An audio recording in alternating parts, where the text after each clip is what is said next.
আপনি কি জানেন মহাদেব নিজের স্ত্রীর জন্য 51টি ভৈরব সৃষ্টি করেছিলেন? কামাখ্যায় উমানন্দ, কালীঘাটে নকুলেশ, হিংলাজে ভীমলোচন। কিন্তু কেন এই 50 জন ভৈরব? ভারত, নেপাল, শ্রীলঙ্কা ও পাকিস্তান জুড়ে ছড়িয়ে আছে 51টি শক্তিপীঠ। স্ত্রী সতীকে হারিয়ে মহাদেব ভেঙে পড়েছিলেন, তার শোকে কেঁপে উঠেছিল সৃষ্টি জগৎ। সৃষ্টিকে বাঁচাতে নারায়ণ সতীর দেহকে 51 ভাগে বিভক্ত করলেন।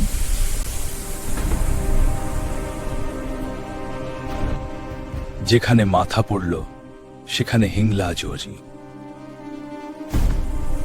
যেখানে নয়ন পড়ল সেখানে নয়না দেবীর। নিজের স্ত্রীর অঙ্গ রক্ষার জন্য মহাদেব সৃষ্টি করলেন 51টি ভয়ঙ্কর ভৈরব।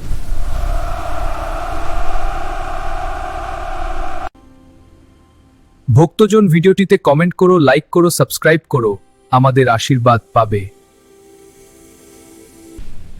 আজও তারা প্রতিটি শক্তিপীঠে পাহারা দিয়ে চলেছে। মায়ের দর্শনের পর ভৈরবের আশীর্বাদ নিলে তা সরাসরি মহাদেবের কাছেই পৌঁছে যায়। এটাই মহাদেবের প্রেম। নিজের স্ত্রীর জন্য তিনি চিরকাল পাহারা বসিয়ে রেখেছেন। হর হর মহাদেব।